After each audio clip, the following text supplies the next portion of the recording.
લોક જવાબદારીની મારી યાત્રામાં national legislative conference Boston America ખાતે ઉપસ્થિત હોવાથી આ કાર્યક્રમમાં હાજરી આપવાનું શક્ય બન્યું નથી।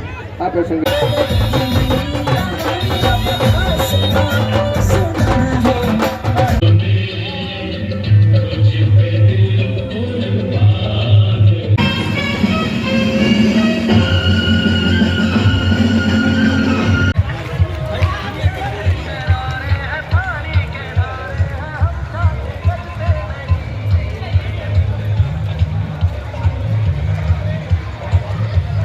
ભારતની આઝાદીના 79મા વર્ષમાં આપણે એક આઝાદી પર્વને મહોત્સવ રૂપે ઉજવવા માટે તિરંગા યાત્રાનું આયોજન કરેલું હતું, જે તળાવની પાળ ગેટ નંબર 1થી ચાલુ કરીને શ્યામજી કૃષ્ણ વર્માના પ્રતિમાથી લઈને સરદાર પટેલ પ્રતિમા પટેલ સમાજ પાસે રણજીતનગર ખાતે સમાપન કરવામાં આવ્યું હતું અને પુષ્પાંજલિ સરદાર પટેલની પ્રતિમાને પુષ્પાંજલિ કરીને આ યાત્રાનું સમાપન કર્યું, જેમાં મારી સાથે અધિકારી, તમામ પદાધિકારી, જિલ્લા વહીવટીતંત્ર, તમામ સંસ્થાના લોકો, સંગઠનના લોકો અને જાહેર જનતા લોકો જોડાયા હતા।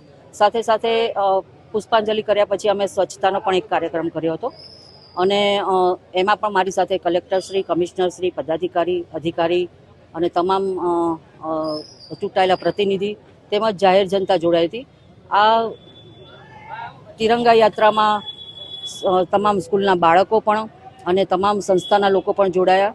ખરેખર આ રાષ્ટ્રીય પર્વને ઉજવવામાં એ જ રીતે આપણા માનનીય મંત્રી શ્રી નાગરજીભાઈ પટેલ સાહેબ, કૃષિ, પશુપાલન, ગૌ સંવર્ધન, મત્સ્યોદ્યોગ, ગ્રામ